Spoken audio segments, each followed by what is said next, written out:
భారత్లోని అన్ని ఛానల్స్ ను ఆంధ్రదేశంలో ప్రసారం చేస్తున్న ఏకైక నెట్వర్క్ సిటీ కేబుల్.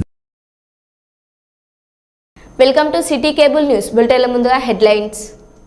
గిరిజన ఆశ్రమ పాఠశాలను సందర్శించిన స్పెషల్ ఆఫీసర్.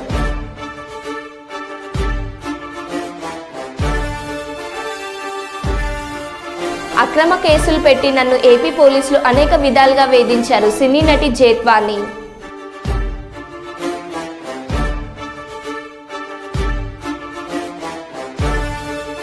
నాటు తుపాకులు తయారు చేస్తున్న 4 వ్యక్తుల ముఠా అరెస్ట్.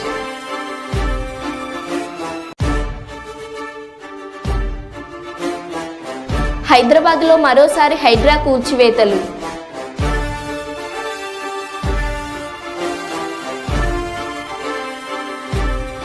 గుడ్లవల్లేరు ఇంజనీరింగ్ కళాశాలలో రహస్య కెమెరా.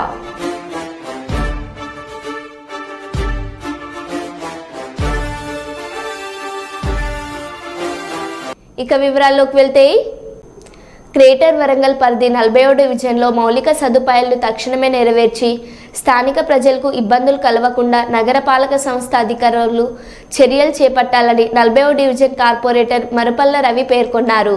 గ్రేటర్ వరంగల్ ప్రధాన కార్యాలయం ముందు నగర పరిధిలోని 40వ డివిజన్ మౌలిక సదుపాయాలు కల్పించుటలో విఫలమైన మున్సిపల్ అధికారుల వైఖరికి నిరసనగా స్థానిక ప్రజలు ఆందోళన చేపట్టి నిరసన తెలిపారు. కార్పొరేటర్ మరపల్ల రవి, స్థానిక ప్రజలు విజయ్ కుమార్, మరపల్ల గౌతమ్, పెన్న రవి, వనం కుమార్, నర్సింగ పురుషోత్తలయ్య, వహిద తదితరులు పాల్గొన్నారు. ఈ సందర్భంగా మరపల్లి రవి మాట్లాడుతూ, గ్రేటర్ వరంగల్ పరిధి 40వ డివిజన్లో మౌలిక సదుపాయాలను తక్షణమే నెరవేర్చి స్థానిక ప్రజలకు ఇబ్బందులు కలగకుండా నగరపాలక సంస్థ అధికారులు చర్యలు చేపట్టాలని 40వ డివిజన్ కార్పొరేటర్ మరపల్ల రవి పేర్కొన్నారు.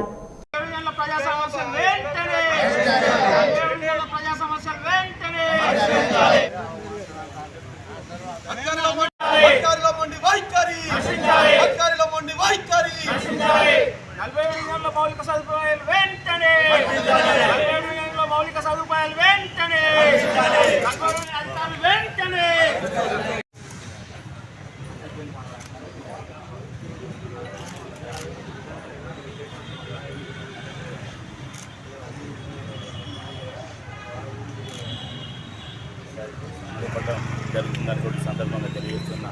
ఇలా మౌలిక సదుపాయాలను కల్పించడంలో ఇలా మహానగర పాలక సంస్థ యంత్రాంగం, పాలకులు, అధికారులు వైఫల్యం చెందిందని కూడా ఈ సందర్భంగా తెలియజేస్తున్నా.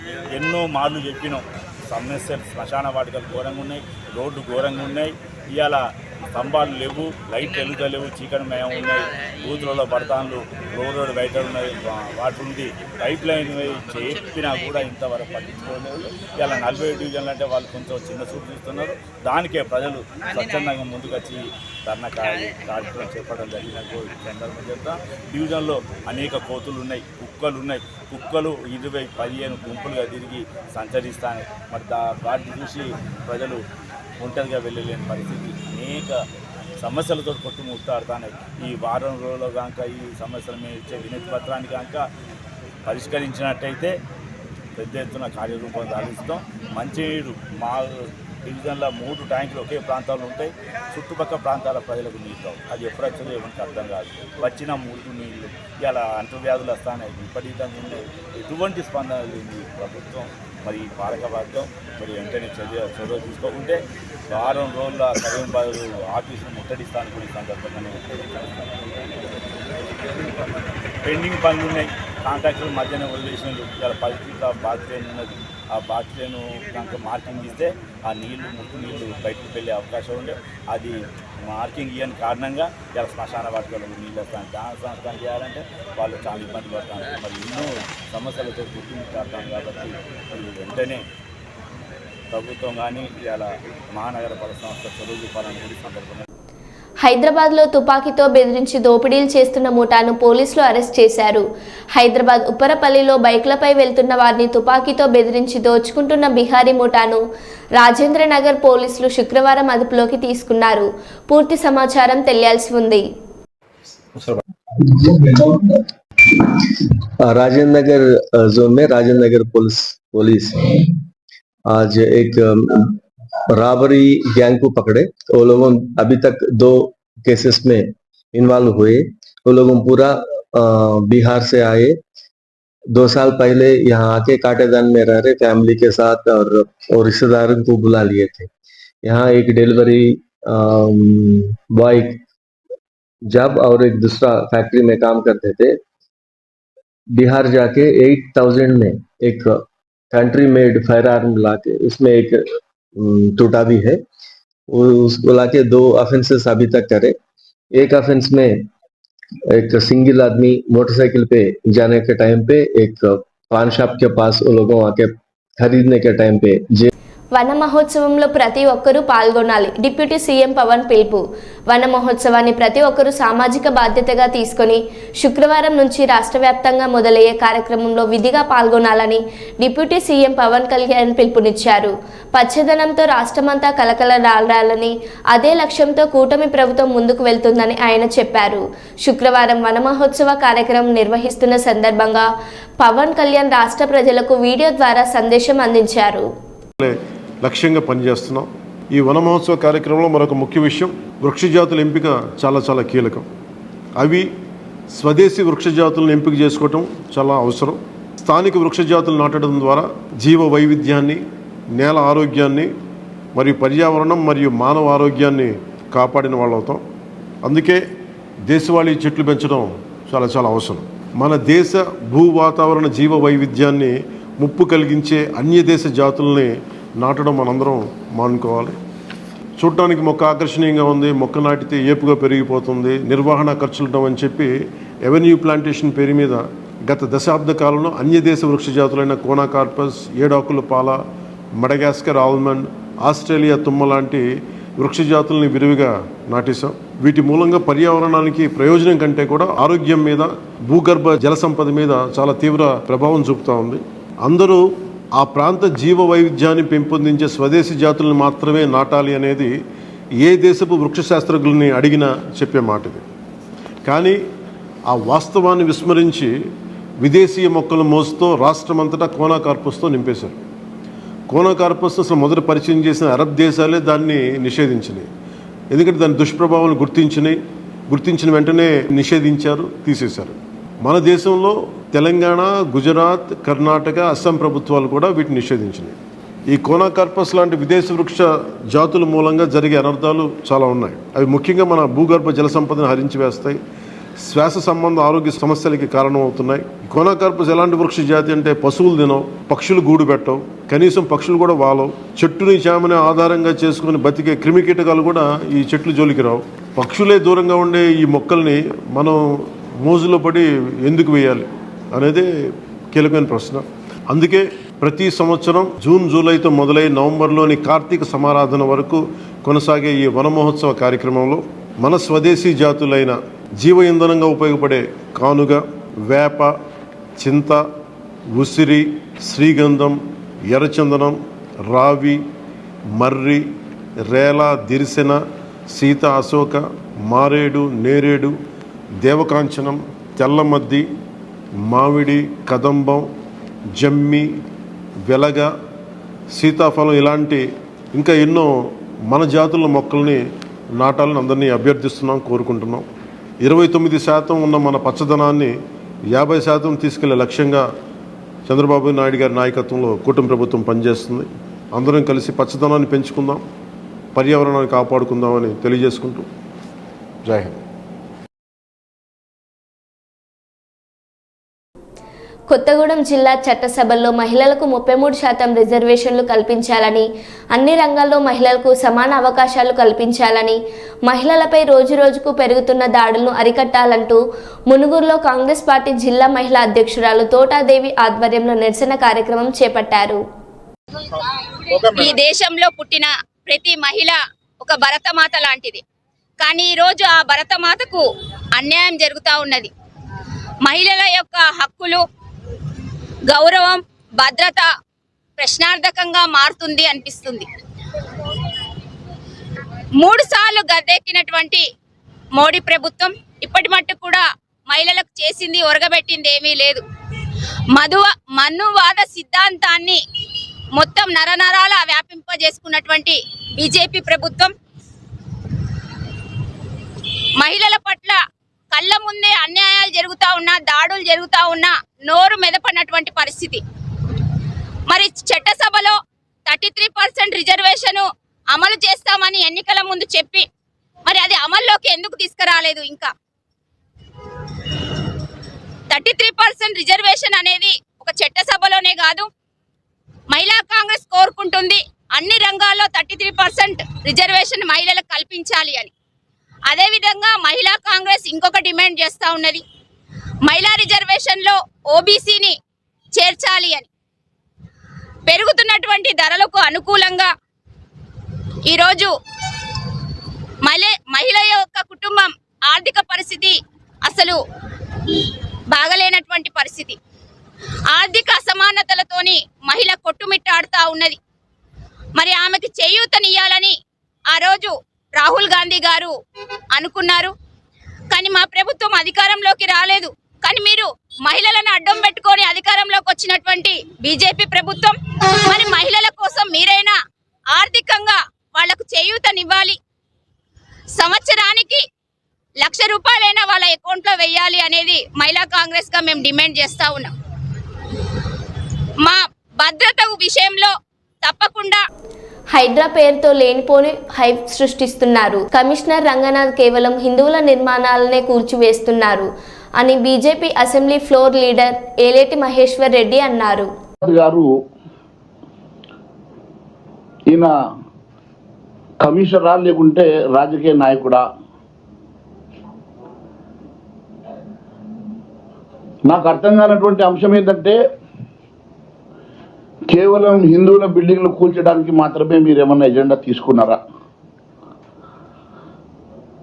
హైడ్రా కమిషనర్ రంగనాథ్ గారి పరిస్థితి చూస్తూ ఉంటే పని తక్కువ, పబ్లిసిటీ ఎక్కువ. రోజు ఇంటర్వ్యూలకు ఇచ్చేటువంటి సమయం ఒక రాజకీయ నాయకుడిని మించి పబ్లిసిటీ హైప్ కోసం పనిచేస్తున్నటువంటి రంగనాథ్ ఐపీఎస్ గారు. జనరల్గా పొలిటీషియన్స్ పబ్లిసిటీ కోసం తాపత్రయపడతారు, కానీ పొలిటీషియన్స్ కన్నా ఎక్కువ పబ్లిసిటీ తాపత్రయం పడేటువంటి రంగనాథ్ గారు అసలు మీరు ఏం కోరుతా ఉన్నారు, మీ ఎజెండా ఏందో ప్రజానీకానికి చెప్పాల్సిన అవసరం ఉన్నది. రామగుండం కమిషనరేట్ పరిధిలో అనాధికారిక వాహనాలకు ప్రెస్, ఆర్మీ, పోలీస్, ఇతర స్టిక్కర్లను ఉన్న నెంబర్ ప్లేట్స్ సరిగా లేని వాహనాలపై special drive. Police commissioner M Srinivas IPS అర్హత లేని వాహనాలపై ఉండే ప్రెస్, ఆర్మీ, పోలీస్, ఇతర శాఖల స్టిక్కర్లు ఉంటే తొలగించాలని, వాహనాలకు నంబర్ ప్లేట్స్ ప్రభుత్వం నిర్దేశించిన విధంగా ఉండాలని, వాహనాలకు బ్లాక్ ఫిలింలు తొలగించాలని, వాహనాలకు సంబంధించిన సరైన ధృవపత్రాలను కలిగి ఉండాలని, ద్విచక్ర వాహనదారులు కంపెనీ నుండి వచ్చిన సైలెన్సర్ కాకుండా మాడిఫై చేస్తే వాటిని సైరన్లు సెప్టెంబర్ 2వ తేదీలోపు తొలగించాలని, వాహనదారులకు ముందస్తు సమాచారం ఇవ్వడం జరుగుతుందని, సెప్టెంబర్ 3వ తేదీ నుండి రామగుండం పోలీస్ కమిషనరేట్ పరిధిలోని పెద్దపల్లి, మంచిర్యాల జోన్ పరిధిలో ప్రతిరోజు స్పెషల్ డ్రైవ్ నిర్వహించి నిబంధనలకు విరుద్ధంగా ట్రాఫిక్ నిబంధనలను ఉల్లంఘించిన వారికి జరిమానాలు విధిస్తామని, వాహనాలు సీజ్ చేయడం జరుగుతుందని Ramagundam police commissioner M Srinivas IPS IG గారు ఒక ప్రకటనలో తెలిపారు. ఈ సందర్భంగా సిపి గారు మాట్లాడుతూ, కొన్ని చోట్ల కొంతమంది పోలీస్, ఆర్మీ, ఇతర డిపార్ట్మెంట్ స్టిక్కర్ మీడియా సంస్థలో పనిచేయుచున్న ప్రెస్ అని యథేచ్ఛగా తమ వాహనాలపై వేసుకొని తిరుగుతున్నారని, వాటిని వెంటనే తొలగించాలని, లేని ఎడల చట్టపరమైన చర్యలు తీసుకుంటామని సిపి హెచ్చరించారు. పేపర్స్ అన్నీ కూడా డిజిటల్లో పెట్టుకోవచ్చు, ఫిజికల్గా కాపీ పెట్టుకోకుండా కానీ యాప్లో పెట్టుకోవచ్చు. బట్ మీ వెహికల్ మీ పేరు మీద రిజిస్టర్ అయి ఉండాలి. ఎట్టి పరిస్థితుల్లో కూడా మైనర్స్కి వెహికల్స్ యజమానులు ఇవ్వకూడదు. ఇలాంటివన్నిటికి సంబంధించి కూడా స్పెషల్ డ్రైవ్ నిర్వహించబోతున్నాము. అలాగే కార్స్ సంబంధించి పేపర్స్ అన్నీ కరెక్ట్గా ఉండాలి, ఇన్సూరెన్స్ కరెక్ట్గా ఉండాలి. దాని తర్వాత వాటికి ఎక్స్ట్రా ఫిట్టింగ్స్ అనేది ఆర్టీఓ అప్రూవల్ లేకుండా చేయకూడదు, మోడిఫికేషన్స్ చేయకూడదు. అలాగే వీటికి సంబంధించి ఫిల్మ్ పెట్టుకోవడం అనేది 70% ఫిల్మ్ ట్రాన్స్పరెంట్గా ఉండాలి, మొత్తం డార్క్గా చేయకూడదు. ఇలాంటివన్నీ కమిషనరేట్లో మేము ఎన్ఫోర్స్ చేయబోతున్నాము. అందులో భాగంగా ఈ 3rd వరకు ప్రజలందరికీ విజ్ఞప్తి చేస్తుంది ఏంటంటే, మీరేమైనా సైలెన్సర్లు మాడిఫై చేయడము ఫర్ ఎగ్జాంపుల్, తర్వాత కంప్లీట్గా వేరే వేరే డెకరేషన్స్ చేసుకోవడము, తర్వాత పోలీస్ కాకుండా పోలీస్ అని రాసుకోవడము, ప్రెస్ కాకుండా ప్రెస్ అని రాసుకోవడము, ప్రెస్ అయినా పోలీస్ ప్రెస్ అని రాసుకోకూడదు, ఎవరి బండ్ల మీద ఇట్లాంటివన్నీ లోగోస్ పెట్టుకోకూడదు. సో ఇలాంటివన్నీ చేయకుండా ఉండడానికి మీకు అందరికీ ఈ 3వ తారీఖు వరకు టైం ఇస్తున్నాము. మీరే త్వరగా ముందుగా చూసుకొని మీ యొక్క vehicle as per RTA norms ప్రకారం ఉందా లేదా తెలుసుకొని దాన్ని మీరందరూ ఒకవేళ ఎక్స్ట్రా ఫిట్టింగ్స్ కానీ, సైలెన్సర్లు, సౌండ్ ఇచ్చే సౌండ్లెస్ సైలెన్సర్ కానీ, నంబర్ ప్లేటు ట్యాంపర్ అయితే కానీ అవన్నీ మీరు రెక్టిఫై చేసుకోగలరని మా యొక్క మనవి. 3వ తారీఖు నుంచి ఎన్ఫోర్స్ చేసేటప్పుడు ఇవన్నీ ఏ తప్పులైనా ఉంటే బండి సీజ్ చేయబడుతుంది. బండి లైసెన్స్ని ఎవరైతే నడుపుతున్నారో ఎవరైతే బండి లైసెన్స్ తన పేరు మీద ఉందో వాళ్ళ యొక్క లైసెన్స్ క్యాన్సిల్ చేయబడుతుంది. అలాగే ట్రంక్ అండ్ డ్రైవ్ కూడా మేము కంటిన్యూస్గా చేస్తున్నాము. లేడీస్ టాయిలెట్స్లో రహస్య కెమెరా గుర్తించిన విద్యార్థినులు. ఒక్కసారే ఉలిక్కిపడి ఆందోళనకు దిగిన విద్యార్థుల సమూహం. వీ వాంట్ జస్టిస్ అంటూ గొంతెత్తిన విద్యార్థులు. గౌప్యంగా ఊహించేందుకు ప్రయత్నం చేస్తున్న గుడ్లవల్లేరు ఇంజనీరింగ్ కళాశాల యాజమాన్యం. మీడియా సమాచారం అందకుండా ఎక్కడికక్కడ జాగ్రత్త పడి గేట్లు వేయిస్తున్న కళాశాల యాజమాన్యం.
మాట్లాడటానికి ఏమన్నా ఉండాలి కాదు, తరిమేసి వెళ్ళిపోతారు.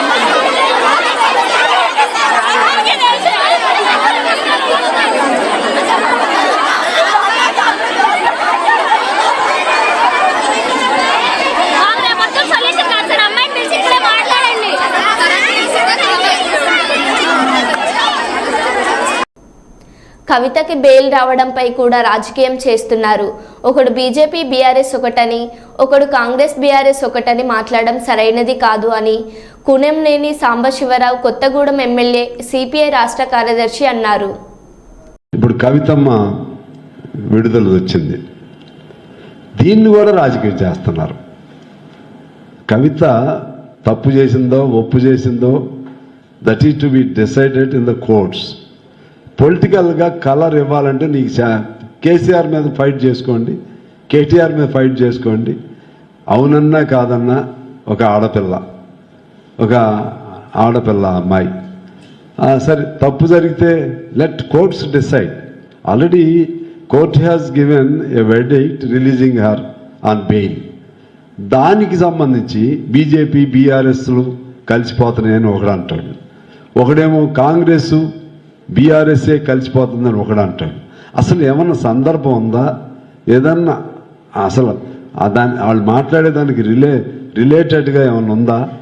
రాజకీయాల కోసం మాట్లాడటం వలన అది కరెక్ట్ కాదు. శ్రీవారి లడ్డూ ప్రసాదం విక్రయ విధానంపై కొన్ని సోషల్ మీడియా ఛానళ్లు దుష్ప్రచారం చేస్తున్నాయని తితిదే అదనపు ఈవో వెంకయ్య చౌదరి అన్నారు. అపోహలు అవాస్తవాలు నమ్మవద్దని భక్తులకు విజ్ఞప్తి చేశారు. లడ్డు విక్రయ విధానంలో ఎలాంటి మార్పు లేదని స్పష్టం చేశారు. లడ్డు ప్రసాదం బ్లాక్ మార్కెట్ దళారులను అరికట్టేందుకు చిన్న మార్పులు చేసినట్టు చెప్పారు. దర్శనం టికెట్లు టోకెన్లు లేని భక్తులకు ఆధార్ కార్డు నమోదుతో 2 లడ్డులు విక్రయిస్తామని తెలిపారు. దర్శన టికెట్ టోకెన్ కలిగిన భక్తులకు ఉచితంగా 1 లడ్డుతో పాటు 4 నుంచి 6 లడ్డులు విక్రయిస్తున్నామని వెల్లడించారు. సామాన్య భక్తులకు మేలు చేసే విధంగా లడ్డు విక్రయ విధానం కొనసాగుతుందన్నారు. లడ్లకు సంబంధించి మేము చేసిన కొద్ది పరిశోధనలో కానీ మా దృష్టికి వచ్చిన విషయాలన్నిటిని కూడా పరిగణలో తీసుకొని ఒక చిన్న మార్పు చేయడం జరిగింది. దాని ప్రకారం చాలామంది దర్శనం లేకుండా కేవలం లడ్లు మాత్రమే కొనుక్కొని మధ్యవర్తులుగా దళారులుగా మార్కెట్లో సేల్ చేయడం జరుగుతుంది. దానివల్ల బ్లాక్ మార్కెట్ డెవలప్ అయ్యడం ఈ మధ్యకాలంలో జరిగింది. మేము ఈరోజు విజిట్ చేసినప్పుడే మేము మెట్లెక్కుతుంటేనే ఒక వ్యక్తి 3 బ్యాగుల్లో తీసుకెళ్తాడు. అసలుకే వడలు చాలా తక్కువగా ఉంటే దర్శనం చేసుకున్నాడంటే దర్శనం చేసుకోలేదు ఆమె. సో ఇవన్నిటిని మేము ఆల్రెడీ ఈరోజు చూడంగా మాకు దృష్టికి వచ్చింది. ఆల్రెడీ మా దృష్టికి చాలాసార్లు ఇది వచ్చింది. వచ్చిన తర్వాత అన్ని విషయాలను పరిగణలో తీసుకొని దర్శనం లేని వాళ్ళకి దర్శనం చేసుకోకుండా కేవలం లడ్లు మాత్రమే కొనుక్కొని మార్కెట్లో విక్రయించే వాళ్ళకి మాత్రం ఆధార్ తీసుకొని 2 లడ్లు మాత్రం విక్రయించడం జరుగుతుంది. దీంట్లో సామాన్య భక్తులకి వాళ్ళ యొక్క బెనిఫిట్ కోసమే ఈ చర్యలు తీసుకోవడం జరిగింది. సామాన్య భక్తులు దీనివల్ల సామాన్య భక్తులు దర్శనం చేసుకున్న వాళ్ళకి లడ్లు ఎక్కువ ఇవ్వటం ఏర్పాటు చేయడం జరుగుతుంది. సో బ్లాక్ మార్కెట్ను అరికట్టడం ఇది ఒక ఉద్దేశం. కేవలం లడ్లు కొనుక్కొని లడ్లు కోసమే వచ్చి లడ్లు మాత్రమే తీసుకెళ్లే వాళ్ళకి మాత్రము ఇది ఒక స్టింజెంట్ మెజర్ అని చెప్పొచ్చు.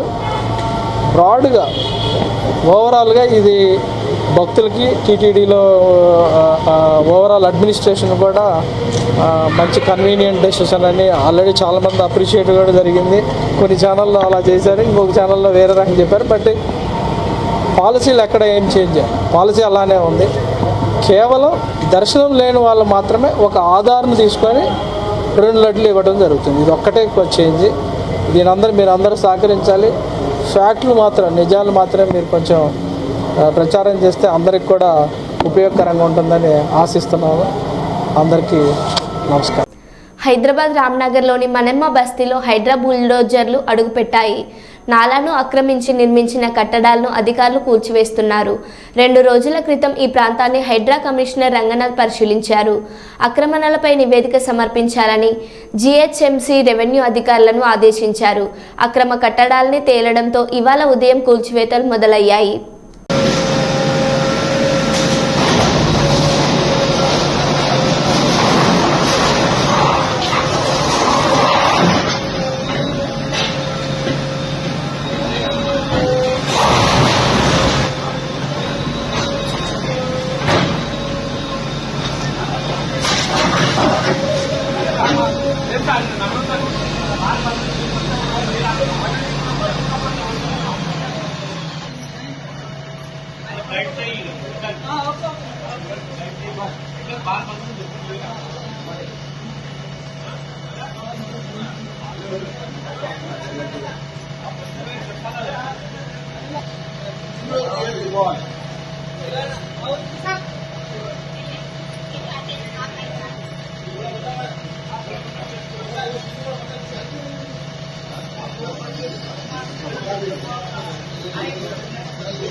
అక్రమ కేసులు పెట్టి నన్ను ఏపీ పోలీసులు అనేక విధాలుగా వేధించారని ముంబై సినీ నటి జేత్వాని అన్నారు. నన్ను వేధించిన అధికారులకు సంబంధించి అన్ని ఆధారాలు నా దగ్గర ఉన్నాయి. నా దగ్గర ఉన్న ఆధారాలన్నిటినీ ఆంధ్రప్రదేశ్ ప్రభుత్వానికి అందిస్తాను. మరికొద్ది సేపట్లో ఇక్కడి నుండి విజయవాడకు బయలుదేరి వెళ్తున్నాను. నా కుటుంబ సభ్యులను అనేక రకాలుగా ఇబ్బందులకు గురి చేశారు. ఇప్పుడు ఏపీ ప్రభుత్వం నాకు సపోర్ట్ చేస్తుందని భావిస్తున్నాను. సోషల్ మీడియాలో కొందరు నాపై తప్పుడు ప్రచారాలు చేస్తున్నారు. డబ్బుల కోసం మాట్లాడుతున్నారని నా వ్యక్తిత్వాన్ని హననం చేస్తూ మాట్లాడుతున్నారు. నాకు జరిగిన అన్యాయంపై విచారణ జరిపి న్యాయం చేయాల్సిందిగా కోరుతున్నాను. ఏపీ ప్రభుత్వంపై నాకు పూర్తి నమ్మకం ఉంది అన్నారు. सरकार के इन्वेस्टिगेशन प्रोसेस और सब पे पूरा भरोसा है. I believe justice will be served. Right Jafri ji, आपने बहुत सारे मुसीबतें आपने झेला है, आपने सबसे ज़्यादा किन लोगों से आपको वहाँ पे दिक्कतें आ रही थी? जैसे कि आपके परिवार के ऊपर भी इल्ज़ाम लग रहा है कि आप उनके खिलाफ भी वहाँ की पुलिस ने कार्रवाई की है। My people obviously, I want safety for them.